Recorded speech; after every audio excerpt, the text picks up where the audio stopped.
ദൈവത്തിരുനാമം വാഴ്ത്തപ്പെടുമാറാകട്ടെ.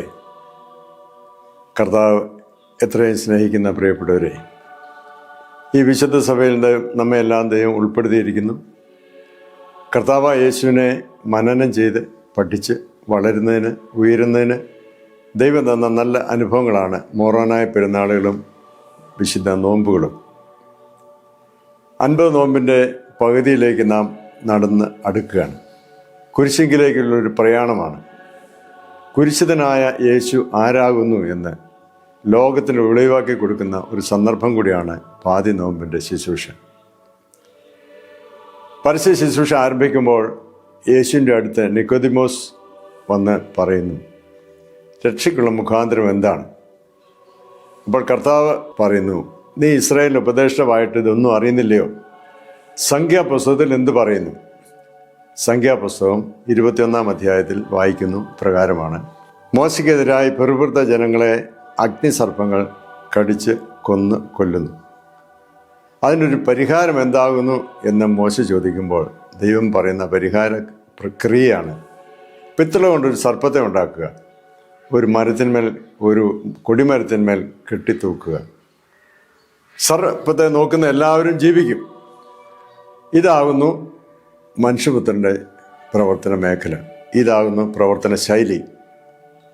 മരിക്കാൻ വേണ്ടി വന്നവൻ എന്ന യേശുവിനെക്കുറിച്ച് ബോൺഹോഫർ എന്ന ജർമ്മൻ ദൈവശാസ്ത്രജ്ഞൻ പറയുന്നു, നമ്മെ പഠിപ്പിക്കുന്നു. മരിക്കാൻ വേണ്ടി വന്നവൻ. എന്താകുന്നു നിന്റെ രക്ഷയുടെ പ്രമാണം, രീതി എന്ന് നിക്കോദിമോസ് ചോദിക്കുമ്പോൾ മോശ പിത്തള സർപ്പത്തെ ഉയർത്തെ അതേ രീതിയിൽ ഞാനും കെട്ടി തൂക്കപ്പെടാൻ പോവുകയാണ്. ആരൊക്കെ ക്രൂശിതനെ നോക്കുന്നോ അവനിലാണ് രക്ഷ.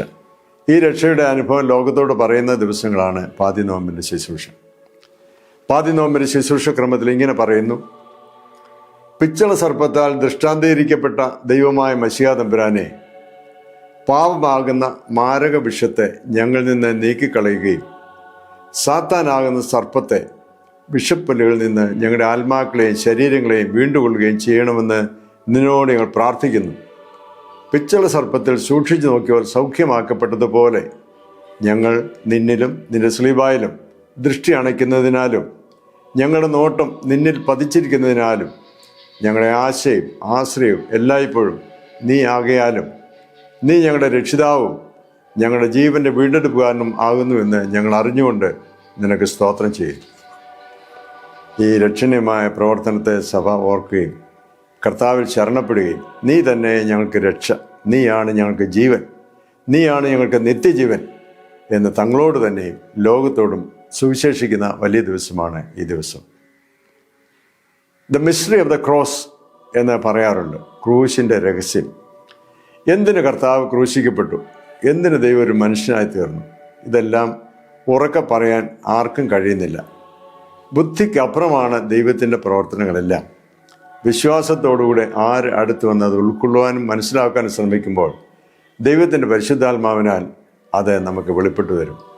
സാമാന്യ ബുദ്ധിക്ക് അതീതമാണ് ദൈവിക പരിജ്ഞാനം എന്ന് ആര് എപ്പോൾ സമ്മതിക്കുന്നോ അവർക്കാണ് ക്രൂശിൻ്റെ രഹസ്യം മനസ്സിലാക്കാനായിട്ട് സാധിക്കുന്നത്. ക്രൂശിങ്കിലേക്ക് നമ്മളെ വിളിക്കുന്നതും അടുപ്പിക്കുന്നതും ക്രൂശിൻ്റെ അർത്ഥം നമ്മെ ഗ്രഹിപ്പിക്കുന്നതും ഈ മരണം മൂലം ലഭ്യമായ പാപക്ഷമയും നിത്യജീവനും പ്രാപിക്കുന്നതിനും ഉൾക്കൊള്ളുന്നതിനും അതുമൂലം നിത്യതയിലേക്ക് പ്രവേശിക്കുന്നതിനും വലിയവനായ ദൈവം ഒരുക്കിയ ഈ രക്ഷണീയമായ സുവിശേഷം അഗണ്യമാക്കി കളയാതെ ഉള്ളിടത്തോളം കാലം ദൈവം തന്ന ആയുസ് അത് പഠിക്കുന്നതിനും വളരുന്നതിനും മുഖാന്തരമായിത്തീരും. സഭ അതിനുവേണ്ടി ജനങ്ങളെ ഒരുക്കുന്ന സമയമാണ് ഈ നോമ്പുകാലം. ഒരു ഉയർപ്പിൻ്റെ സന്തോഷം പങ്കിടാൻ വേണ്ടി സഭ ഒരുങ്ങുന്ന നാളുകളാണ് ഈ 50 ദിവസങ്ങൾ.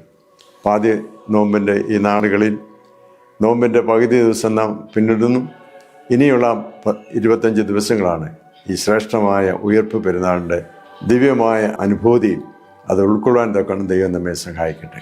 നമ്മുടെ പെറുപെറുപ്പ്, പിന്നോക്കം പോകുന്ന അവസ്ഥ എല്ലാം മരണകാരണമാണ്. ദൈവത്തിൻ്റെ നന്മ അനുഭവിച്ചിട്ട് അതിന് നന്ദി പറയാതെ സ്വച്ഛ അധികാരത്താലും സ്വന്തം ഇഷ്ടത്താലും മുന്നോട്ട് പോകുമ്പോൾ മരണം ഇതുപോലെ നമ്മെ പിടികൂടാം.